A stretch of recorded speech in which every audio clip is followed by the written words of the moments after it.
Bonjour et bienvenue à cette toute dernière émission de la saison 2 d'Électron Libre, une émission où on vous parle de tout et de rien et de manière très ludique. Mes compatriotes aujourd'hui, M. Jacob Lévesque et M. Francis Côté, deux bons gars. Aujourd'hui, on va vous parler d'identité sexuelle, on va vous parler de pommes de terre et Francis va avoir un buffet de sujets qui va nous arriver avec ça. On a bien hâte de voir ce que ça va donner. Maintenant, avant de débuter, coup de cœur, coup de gueule. Jacob. Je ne pourrais pas terminer la saison avec un coup de gueule, fait que j'y vais avec un coup de cœur. Les bénévoles. Les bénévoles de partout, des comités, les conseils d'administration, de tous les organismes à but non lucratif qui le font de façon bénévole et qui travaillent souvent de façon professionnelle, sans rien demander en retour. Bravo, chapeau. J'adore. J'adore. Ben moi, je vais dans le même sens. Un bon coup de cœur. Je veux donner mon coup de cœur au Théâtre des Quatre Planches de Saint-Félicien qui font chaque année des productions. Même si c'est un théâtre amateur, ils font des productions de qualité. Et ils m'ont rendu bien fier cette année avec leur production. Je les félicite et je les aime énormément. Bravo et continuez. Là, c'est ça. Bien fier parce que tu étais le metteur. Non, mais oui, mais c'est parce que, tu sais, c'est pas nécessairement simple tout ça, mais ils veulent tellement, puis c'est tellement agréable. C'est un cadeau du ciel, cette troupe de théâtre. Là. Je vous le dis, allez voir ça. Ben là, c'est terminé en ce moment, mais l'an prochain. Oui. Voilà. Francis? Coup de gueule, les gars, vous étiez dans le positif. Je pète la bulle. C'est simplement quand vous avez la fête de votre conjoint et que vous lui souhaitez bonne fête sur Facebook. Je vous donne un truc. Allez le voir et souhaitez-lui bonne fête. Ou achetez-lui une carte, écrivez un vœu, quelque chose. Mais le fait de l'écrire sur Facebook, dans le fond, c'est comme si vous voulez dire aux gens que je te souhaite. Donc, mettez votre texte étant je tiens à préciser que je souhaite aujourd'hui un très bel anniversaire à Jessica parce que je l'aime. Et non pas écrire bonne fête, Jessica, je t'aime. Dis-y. Oui, je suis parfaitement d'accord avec toi. Oui. Facebook, en fait, je trouve que c'est pas la place pour ce genre d'insignifiance comme me souhaiter bonne fête. Voilà. Exact. Bon, qui a le goût de commencer? Hey, moi! Oui, vas-y, moi. Francis avec et un son beau buffet d'idées, on t'écoute. Hey, c'était à moi de commencer la dernière fois, c'était Jacob, donc je prends le flambeau. 3 sujets comme ça. Le premier, j'ai reçu du courrier du public. C'est vrai, Eh oui, on a reçu j'ai une lettre à reçu. la station au nom de Francis Côté. Voilà, suite à un commentaire que j'avais fait qui disait simplement, si vous avez des questions, répondre à des questions, écrivez-moi, vous gagnerez même un prix, c'est ce que j'avais dit. Donc, je remercie Nancy Gosselin qui m'a écrit et qui termine la lettre en disant « Et voilà Francis, comme demandé, réponse écrite sur feuille mobile et envoyée à ma TV. J'ai hâte de voir quel prix je vais recevoir. » Donc, Nancy, qui est une fan d'improvisation, je la verrai mercredi prochain et je lui remettrai son prix. Qui sera? On verra. J'ose pas m'engager, la TV des fois. Finalement, qui me donnait des réponses à des questions que j'avais posées lors d'une chronique. Donc, ne vous gênez pas, écrivez à la télévision et je vous répondrai en ondes. Deuxième chose. Ah oui, j'y vais avec Noël. Aujourd'hui, buffet Noël parce que le temps des fêtes s'en vient. Le temps des fêtes, c'est l'endroit où on a... Je tiens à préciser, effectivement. J'ai mis mon chandail de Noël. Tu es magnifique. Merci. Et surtout, Noël, c'est le 2 semaines où on essaie de rentrer le plus d'affaires possible. Où on se dit, pendant tout l'automne, on va régler ça dans le temps des fêtes. Il faut faire ça dans le temps des fêtes. On va se voir dans le temps des fêtes. Donc, quelques petits conseils que j'ai pris sur un site scientifique très crédible. S'obliger à recevoir toute la famille. Est-ce qu'on est obligé à chaque fois de recevoir tout le monde? Est-ce qu'on pourrait pas... Si c'est plaisant, oui. Si c'est pas plaisant, non. Voilà. Donc, le terme « s'obliger » est une mauvaise idée. Ensuite, préparer un repas gastronomique pour une multitude de personnes. Chacun apporte un petit quelque chose. On le fait chez toi dans le temps des fêtes souvent. Chacun amène un petit quelque chose. C'est intéressant, mais que la personne prenne le mandat de faire un menu élaboré, passer la journée là-dedans, être sur le stress avant de servir le repas, durant le repas, afin d'être brûlé dans sa chaise avec sa coupe de vin, plus le ramassage. Faut que ça reste agréable. Mais là, il y a aussi les gens qui sont assis sur la chaise, qui te voient virer tes tours parce que tu t'es embarqué dans une grosse affaire, ils n'ont pas de fun parce qu'ils se sentent coupables. Fait que take it easy, man. Cuisiner des desserts maison. OK, on a fait le tour, puis on finit toujours le temps des fêtes en se disant, je suis à côté. Là. J'ai mangé trop de tourtières, trop de desserts. C'est trop, tu sais. C'est que t'as fait? En fin de semaine, on a fait nos 2,5 gros puis nos 400 pètes de sœur. Ben, Moi, c'est-tu nécessaire? Moi, j'achète des cannes à Noël. Mais c'est bon, c'est bon. Ouais, c'est bon, mais tu sais, Mais va chez les autres, t'es pas obligé d'en faire pour toi. ou faites-les toute l'année.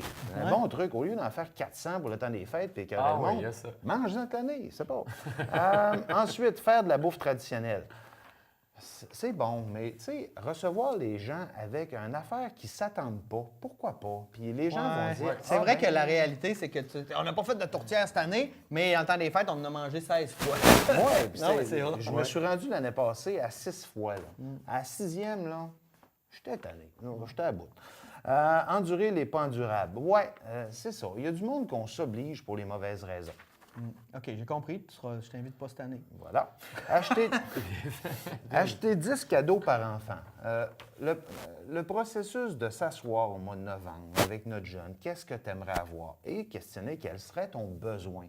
Et non pas s'obliger à en acheter une quantité parce que tout le monde doit dispatcher l'ensemble des achats de cadeaux. Pourquoi pas ne pas s'asseoir et déterminer les besoins? C'est une belle chose à avoir.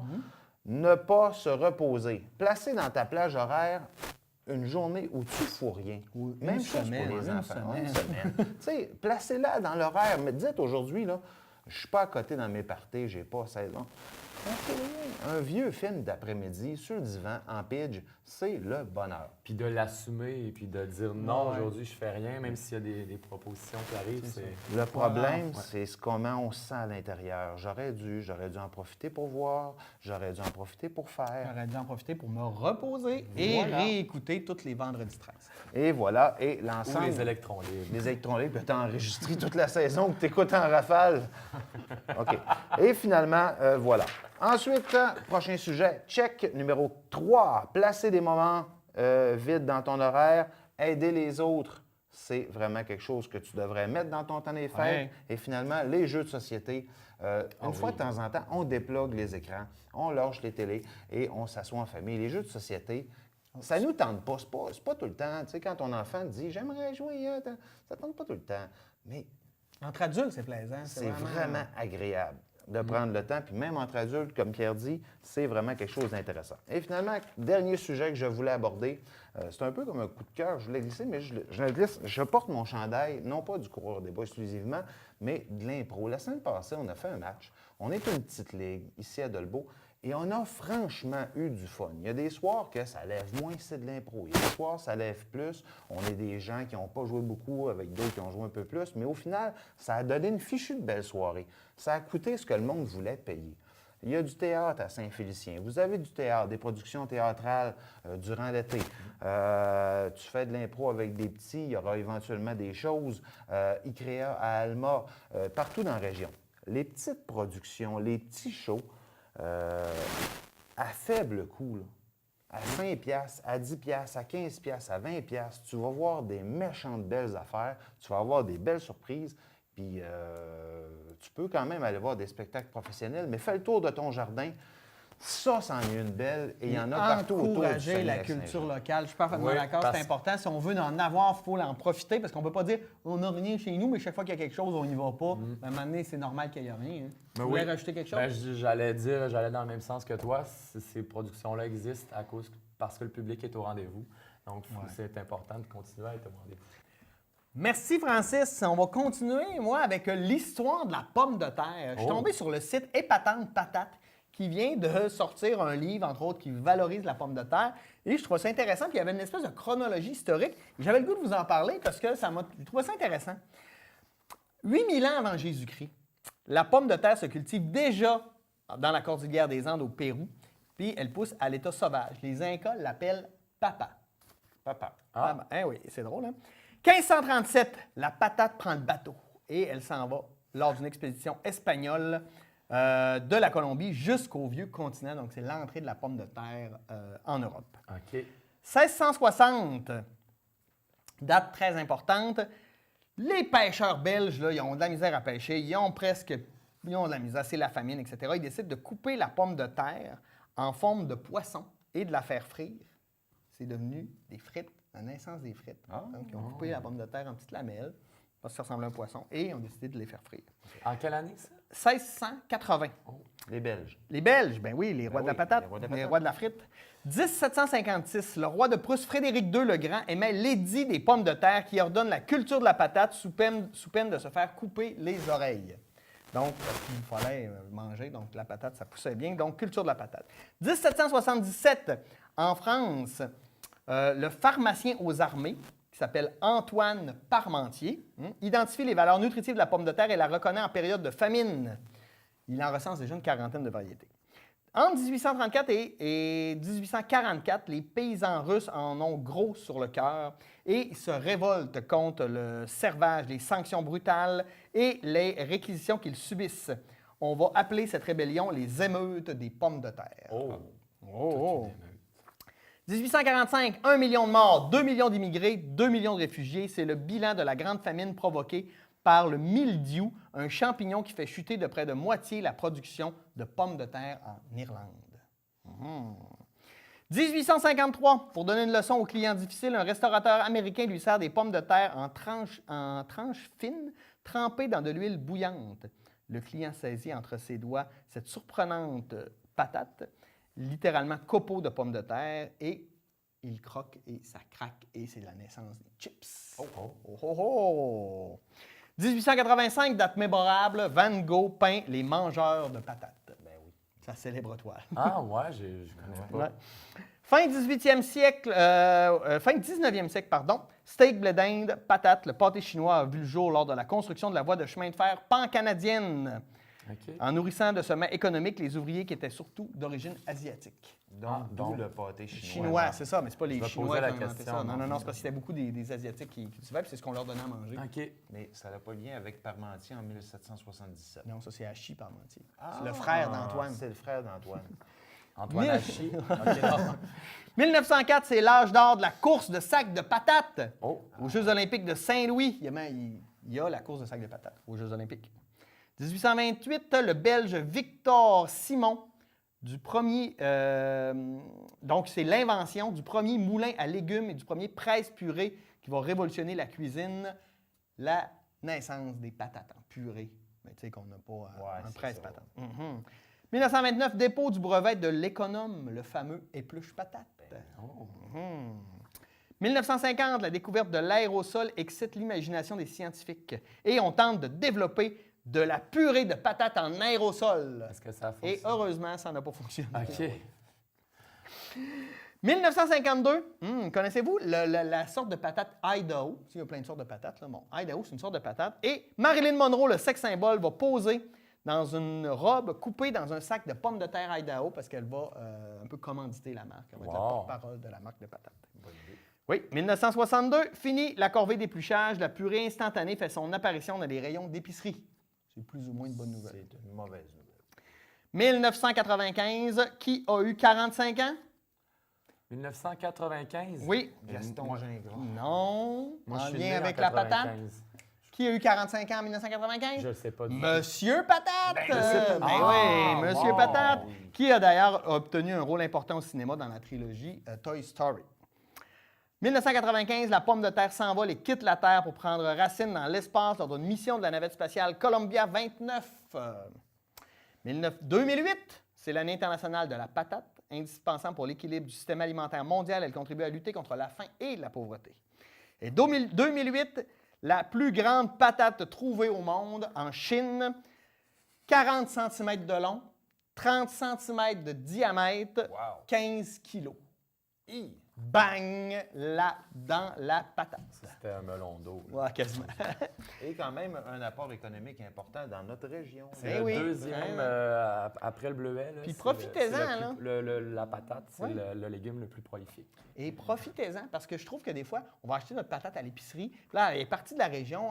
J'arrête la patate de la région, mais je vais l'acheter à l'épicerie. Elle est partie de la région, elle est partie à Montréal, puis elle revient à l'épicerie. Allez directement, entre autres à Péribonca, là, on peut arrêter, là, aux patates Lac-Saint-Jean, vous arrêtez, vous prenez vos patates, elles sont Directement là, fraîches, ouais. sont bonnes, puis vous encouragez l'économie locale et la Ben oui. culture de patates locales. La culture de patate. Ouais, et c'est... T'avais-tu d'autres choses à rajouter sur Non, les patates? mais non, je voulais te remercier parce que moi, j'étais carrément dans le champ. Je pensais que c'était Maria Chapdelaine qui avait inventé Dans la le champ de patates. Exact. Et Jacob, tu veux nous parler d'identité sexuelle. Veux-tu nous avouer Ouais. quelque chose? Non, je fais pas de coming out à la TVLDM9. Ah, ok. C'est correct. Ça va. Non, en fait, je cherchais quel sujet amener. Oui, peut-être, c'est peut-être Un peu glauque? un peu glauque. Non, non, quoi. c'est pas vrai. C'est super important de parler de ça. Ouais. Non, en fait, suite aux attentats ou à la fusillade qu'il y a eu à Orlando, tout ça, il y a eu comme une grosse vague. On en a parlé beaucoup. Et il y a eu même Cœur de pirate qui a écrit un article puis qui a dit qu'elle était queer. Et là, je me suis dit, queer, c'est quoi ça? Qu'est-ce que ça mange en hiver, tout ça? Et c'est une identité sexuelle. Je me suis mis à lire sur le sujet et j'ai appris des choses et j'ai eu envie de les partager. Alors, vous savez, une identité sexuelle, ben, il y a l'hétérosexualité, qui est un homme, une femme qui se définissent comme un homme, une femme et qui vont être attirés par le sexe opposé, affectivement et sexuellement. Donc, ça, je pense que c'est normal, c'est la normalité. C'est la norme. C'est ce la qu'on norme, retrouve ouais. le plus. Oui, c'est ça, exactement. Et suite à ça, il y a aussi tout le LGBT là, qu'on entend, c'est toutes les identités sexuelles qui autres que l'hétérosexualité, finalement. Donc, on retrouve L pour lesbienne, G pour gay. Ça, c'est des personnes qui vont se définir comme hommes et femmes. Je suis une femme et je suis attiré par une femme. Je suis un homme, je suis attiré par un homme. Et ensuite, LG, B, c'est bisexuel. C'est une personne qui va se définir comme un homme ou une femme et qui va être attirée nécessairement par les deux sexes. Okay. Donc, elle va être attirée à faire des rencontres autant avec les hommes, autant avec les femmes. LGBT, il y a notre T pour trans. Et là, trans, il y a transsexuel et transgenre. Ça, j'ai appris la nuance entre les deux. C'est quoi? Oui, et je vous l'explique. Transgenre, c'est quelqu'un qui va être né dans un corps d'homme. Mais mettons, moi, par exemple, je suis né dans un corps d'homme, mais transgenre, je vais avoir besoin de parfois transcender les codes. Donc, il y a des codes qui vont être dans notre société beaucoup plus associés au sexe féminin, comme le maquillage, l'habillement, donc les talons hauts, les cheveux longs. Donc, cette personne-là qui va se définir comme transgenre va quand même être très bien avec son sexe. Va dire, moi, je suis un homme, mais parfois, j'ai besoin de m'habiller en femme, j'ai besoin d'aller toucher ces codes-là qui sont exclusifs aux femmes dans notre société. Ça, c'est pour le transgenre, mais la transsexuelle, celui-là, il va avoir l'impression et comment il va se sentir pas bien dans son corps, dans son sexe à lui. C'est une erreur.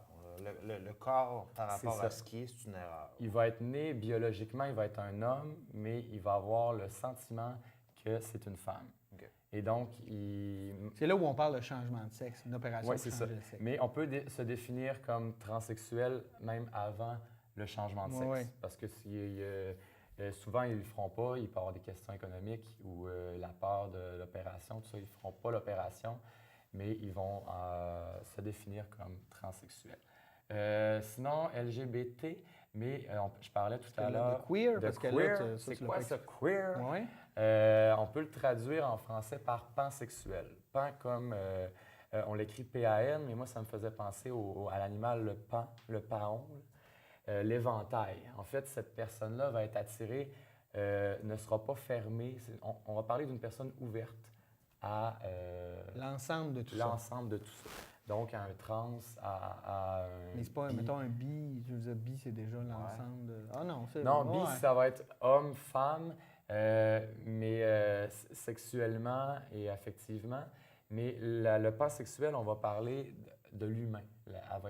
Cette personne-là va être intéressée à l'humain beaucoup plus qu'à la sexualité. Ce que je trouve beau, parce que depuis tout à l'heure, je vous parle d'étiquette. Et puis, c'est sûr que l'humain a besoin de savoir qui il est, a besoin de nommer, a besoin de catégoriser. Mais moi, ce que je trouve beau, c'est que justement, on peut ne pas se mettre d'étiquette, justement. Et là, on met quand même un nom sur... On dit que queer, c'est quelqu'un qui n'a pas d'étiquette, mais on vient quand même mettre une étiquette. C'est ça. Mais bon, l'humain a besoin D'étiquette. de nommer. Ouais. Il y a aussi le I qui est pour l'intersexualité. Ça, l'intersexualité, ça va être une personne qui va être née biologiquement qui va être biologiquement un homme ou une femme, mais que la sexualité va être ambiguë. On voit souvent là, aux Olympiques des athlètes qu'on va dire est-ce que c'est un homme, est-ce que c'est une femme? Parce que, mettons, du côté des femmes, des coureuses, tout ça, qui, des fois, on Ils ont des corps plutôt d'hommes, des grosses C'est ça. mains ou des Donc, des ça, ces moustaches. personnes-là peuvent se définir comme femmes ou hommes, mais peuvent, s'ils le veulent, se définir comme intersexuels parce que leur corps peut à la fois emprunter des codes des deux sexes, finalement. Donc, voilà. Question Oui, naïve. vas-y. Moi, Oui. j'ai l'impression qu'en 2016, on vit bien avec ça. Je Oui. parle dans le milieu scolaire, dans les polyvalentes, où les élèves forgent leur identité, incluant leur identité sexuelle, et s'affichent très ouvertement. Et je pense pas qu'ils sont nécessairement ostracisés, jetés dans un coin et intimidés. Je pense qu'aujourd'hui, vraiment, même dans la société en général, ça passe bien. Bien, je pense de plus en plus. On fait des pas de géant, mais je pense qu'il y a quand même des gens qui vont être fermés. Parle-en à Donald. Ouais. À Donald Trump, oui. Mais oui, je pense que de plus en plus, puis on en parle beaucoup dans les écoles. Mais plus c'est comme on va en tout, c'est qu'à un parler, moment donné, ouais. tu attends que ça devienne une normalité. Là, tu sais. Ça devient, c'est une Exact. normalité, en fait. C'est qu'avant, on stigmatisait ces gens-là, puis on les considérait comme anormaux. Et finalement, c'est comme les handicapés mentaux. Puis- Il y a un siècle, on les cachait quand on avait un enfant Exact. handicapé. Maintenant, ils ont une vie totalement normale. Là. Mais si je peux faire du pouce sur ce que tu dis, par contre... Rapidement. Rapidement, oui. J'ai pas le temps, parce que j'ai Ben pas oui, le temps. vas-y, c'est pas- vas-y, c'est pas vas-y. plus grave que ça. Mais il y a aussi, l'homophobie est encore présente. Et il y a même de l'homophobie au sein de ces groupes-là, LGBT. Il y a des gens qui ne veulent pas, ils veulent pas être associés à ces gens-là, justement parce qu'il y a un gros mélange, tout ça, et les gens peuvent être mélangés. Donc, c'est bien de faire la distinction entre... Mais merci de l'avoir Ben fait oui. pour nous, Jacob. Ben, c'est rien du tout. Et Merci moi, de dans ce m'avoir temps mêlé, des Sam. fêtes, j'ai décidé de faire un jeu avec vous. Ah oui? J'ai trouvé 10 commerces du Québec qui ont des drôles de noms. Oh! Et je vais essayer de vous lancer. Je vous donne le type de commerce, puis rapidement, vous essayez de me donner un nom drôle de commerce, puis on va voir si le véritable nom de commerce, ça fonctionne mieux. OK. D'accord? Pour une boutique d'artisanat. Suzanne Gosse. Non, c'est ce que j'ai trouvé le plus drôle, c'est Roule ta bille. Ah, c'est excellent. Ouais. Ouais. C'est bon. Là, c'est pas le nom d'une boutique, mais le slogan d'une charcuterie. Euh, C'est un jeu que vous pouvez faire dans le Viens mon bon, viens manger mon jambon. T'es pas loin? un slogan, une bonne bouchée. Non, goûtez la saucisse de notre boucher. Ben oui. Voyons Ben donc. oui. Ouais. J'en ai deux pour une crèmerie, tu sais, là, de la crème à la glace l'été. Là. ouais. J'en ai deux très bonnes. Voulez-vous tenter votre chance? Crèmerie, lèche-moi. Non. Et que tu as des pensées de croche. toi. Ben, c'est toi. là. Non. Non, tu sais pas? Non, Il j'ai y pas a, d'idée. il y a Moi, je cornais ça. Et l'autre, ça s'appelle La petite molle à Régent. Ouais, ça, c'est douteux. Oui, c'est Ouais, douteux. ouais, mais là, C'est écoute. douteux, là. Nom de vidangeur de faux sceptiques. Un nom de visage. Roger Purin. Non. Non, mais t'es pas si loin. Ah ouais? Oui. Ça vole pas très haut, mais en même temps, c'est la fin de la saison. Purée. Non, c'est Marcel Amarde. Ah, c'est excellent. Oui, c'était ça. ça. Oui, hein? J'ai appelé Marcel Amand. Oui, oui. Bon. Complexe funéraire. Un nom de complexe funéraire. Au dernier repos. Ouais. Pour une dernière fois. Non, c'est complexe funéraire T sans regret. Entreprise de construction. Marteau Saint-Laurent. Thé sans regret. Non. Rhinocéros. C'est douteux. Oui, je sais, mais ça me fait rire. Une entreprise de plomberie. Mais spécialisée dans les bains, il faut dire. OK. OK. Chez nous, on est bien bon. Hey, vous êtes forts, les gars. Allô? Pareil, vous faites de l'impro. Allô, puis la réceptionniste répond allô au téléphone. Non, non, non. C'est bain ur. C'est vraiment mauvais. C'est vraiment mis J'ai vraiment de la peine. pour OK. cette entreprise-là. Et finalement, une entreprise de transport. Codomi. Non. Ben oui, mais non. Transport Gilles. Mais c'est encore mieux que ça. Tout en camion. Ben oui! Et j'ai gardé le meilleur pour la fin parce que une entreprise de sous-vêtements. Slip avec nous. Non. J'ai aucun birthday suit. Quels sont vos goûts? Oh! Ouais, là-dessus, merci d'avoir été des nôtres pour cette deuxième saison. Ça va bien.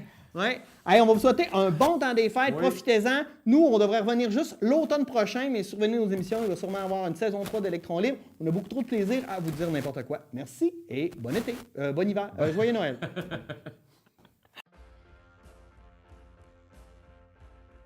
Ok, mon nom est Ezekiel Adogli, je suis originaire du Togo et je suis informaticien programmeur à Saint-Félicien.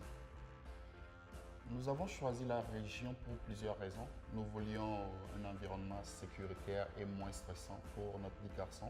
Mais surtout, lorsque nous sommes arrivés à Saint-Félicien, on s'est senti très à l'aise dès le début. C'était le coup de foudre, ouais. C'était le coup de foudre.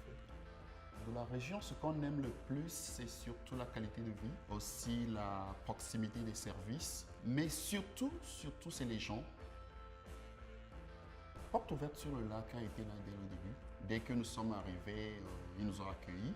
Et pour les premières démarches d'intégration, ils ont été là pour toutes les démarches avec nous. Encore aujourd'hui, bien qu'on soit déjà établi, Porte ouverte est encore à nos côtés. On peut toujours aller les voir. Ici, c'est possible d'immigrer.